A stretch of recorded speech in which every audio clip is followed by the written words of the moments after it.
Hello everyone, it's Natalie and welcome back to my channel. Today I'm sharing my TBR for the reading rush, which is just around the corner, July 20th through 26th, aka tomorrow. I have literally had this TBR planned since the day they released the prompts, but don't ask me why I waited till the very last day before the readathon starts to do this video, because I don't know. I'm really excited for the readathon because the 17th was my last day at my summer job, which means I can just spend all day, every day reading. Anyway, let's get to the books that I'll be reading. The first prompt is to read a book with a cover that matches the color of your birthstone. I am a March baby and my birthstone is aquamarine, which means I need to read a book with a blue cover. The blue book I'm reading is The Downstairs Girl by Stacy. This is one of my unread owned books and it's also on my summer TBR, so I'm taking the opportunity to knock it off both of those lists. Both my mom and sister have read this book and really enjoyed it. They also said it was a pretty easy and fast read and it has some humorous moments, which sounds like the perfect book for a readathon. Prompt number 2 is to read a book with a title that starts with the. I know there's a whole rule with it where you say the if the word following it starts with a consonant, and you say the if it's starting with a vowel. I think that's it, but I don't know what you do when you're just saying the word by itself. English is confusing. Anyway, I did have the idea to kind of double up on this prompt and use The Downstairs Girl for it, but when I realized that I wouldn't have work this week, I decided adding another book to my list wouldn't be too much of a problem. So I am reading The Hate You Give by Angie. This is another book that's on my summer TBR. I am reading it as an ebook on Scribd, and they also have the audiobook, which I've heard is really good, so I think I might switch up between the two formats. I do have an invitation link in the description box that you can use to get a free 2-month trial of Scribd. It has everything from ebooks and audiobooks to sheet music, articles, podcasts, magazines. It has a lot of stuff and isn't very expensive. I do get a free month out of it, but the awesome thing is that that perk is open to any member. But yeah, I've heard really good things about the book and the movie, so I'm excited to finally jump on the bandwagon and see for myself what exactly is so great about this book. The third prompt for the reading rush is to read a book that inspired a movie you've already seen. I started out being torn between two different books for this prompt. Hidden Figures, I can't remember the author, and Crazy Rich Asians by Kevin Kwan. Both are books that I want to read. I even put a little poll up on my Instagram story because I was so indecisive. But while I was waiting for the results to come in, I was doing some digging and I found out that Hidden Figures was very fact and data heavy and hard to get into. It could be a slow read, which isn't ideal for a readathon. I still want to read it myself and form my own thoughts about it. I'm just kind of pushing it back. I'm going with Crazy Rich Asians for this challenge. I saw the movie last summer and really loved it. It had an amazing cast. It was just such a fun movie. I've heard that this is one of those situations where the adaptation is as good as the book and vice versa. And you know how picky as book lovers can be about adaptations. So I'm really excited to read this book. It just gives off so many summery vibes to me. Next two prompts are kind of up in the air. I haven't completely decided what I'll do for them because they are more open to interpretation. The fourth prompt is to read the first book you touch, and I still don't know if I'm going to keep that strictly within the list I've already formed or if I'm going to choose from a selection of my unread owned books or library books, or even another book from Scribd. I think I'm just going to wait until tomorrow to do that. I'll sleep on it.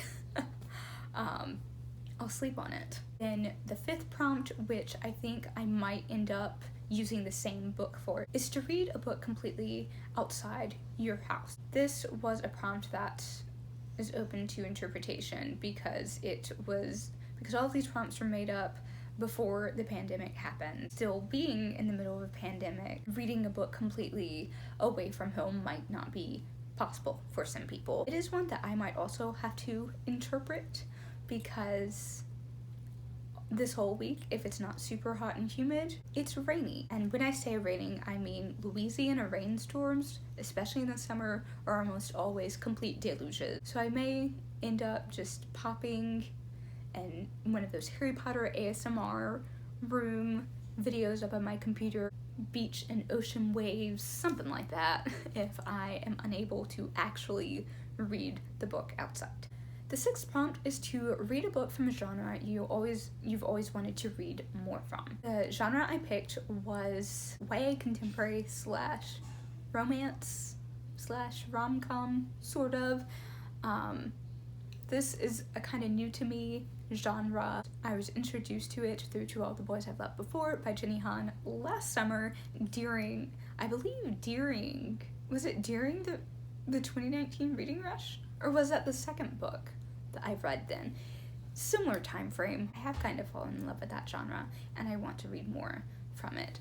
And the book I chose is Dear Haiti, Love Elaine by Micah and Maritza Mulite. This is one of the books I got for the Blackout bestseller list week. It is about a girl named Elaine who has to do a spring immersion project after an incident at school, and she ends up having to go to Haiti and help out at her aunt's nonprofit. I believe there's some family drama and secrets and a love to hate, hate to love. Are those interchangeable? Are those interchangeable, or are those different? Enemies to lovers sort of thing with the other intern, right? Yes, the intern. I used to not be a fan of even the idea of enemies to lovers and hate to love sort of things. I don't really know why. And I still haven't read very many books featuring that trope. But for some reason, I'm really loving the fact that it's in Dear Haiti. I don't know, just everything about this book seems so perfect in my mind. The main character seems like she's gonna be really great to read from. There's travel, all the drama, there's family history and identity, and of course this little romance thing going on. It just seems so summery and perfect in my head. I really want it to live up to those expectations. I really want to love this book. So I'm excited to get to it, and also for once I'm reading a new book kind of sorta soonish after getting it. The seventh and last prompt is to read a book that takes place on a different continent than the one you live on. I'm in North America, so I have 6 other continents to choose from. Originally, I was going to use Dear Haiti, Love Elaine for this prompt, and then I found out that Central America and the Caribbean islands are apparently count as part of North America, not South America. I ended up settling on The Weight of Our Sky, Hannah Alkaf. This is a book that was recommended a lot to read during the Asian Readathon, and it wasn't on my TBR. I just didn't get to it. This is another script book, by the way. So it's been sitting on my little to-read list on there for several months, because that was back in May, and I'm finally going to read it. And I did want to choose a book that took place not in Europe, because I know there are so many other books I could easily reach for that are very white and Eurocentric, and, well, there's more than just Europe.